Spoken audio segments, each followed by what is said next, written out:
Welcome back to this little corner of stories.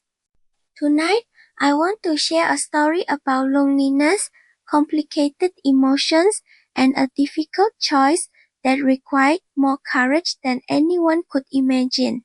Sometimes, people enter our lives not because they are meant to stay, but because they teach us something about ourselves.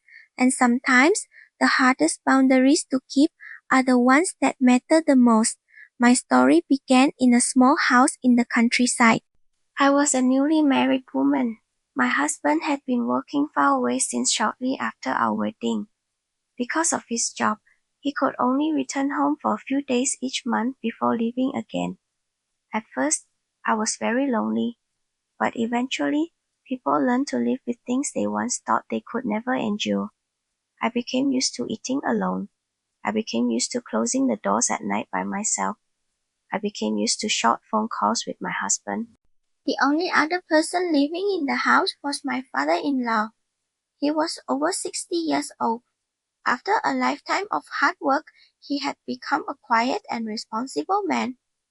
During the first few months, our conversations were completely ordinary. He would ask what I wanted to cook. I would ask whether he needed anything from the market. He took care of things around the house. I prepared the meals. Life simply moved forward.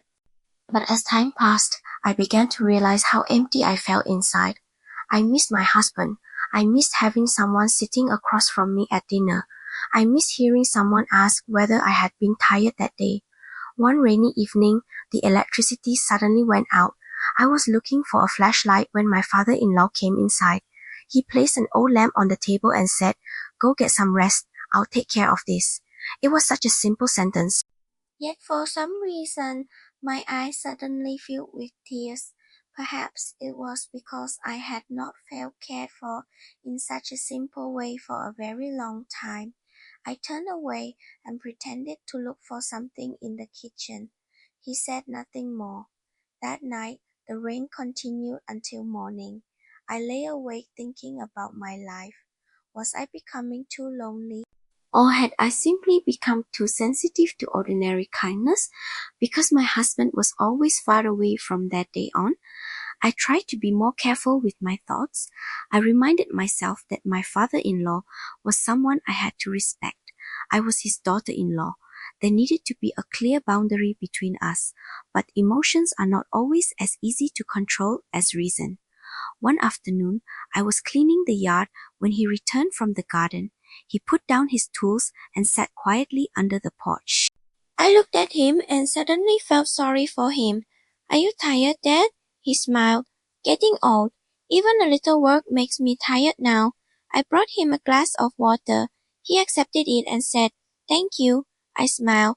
Nothing unusual happened, but those ordinary moments made me realize that this house had slowly become part of my life, and that realization frightened me, because I knew how easily loneliness could make a person misunderstand their own emotions.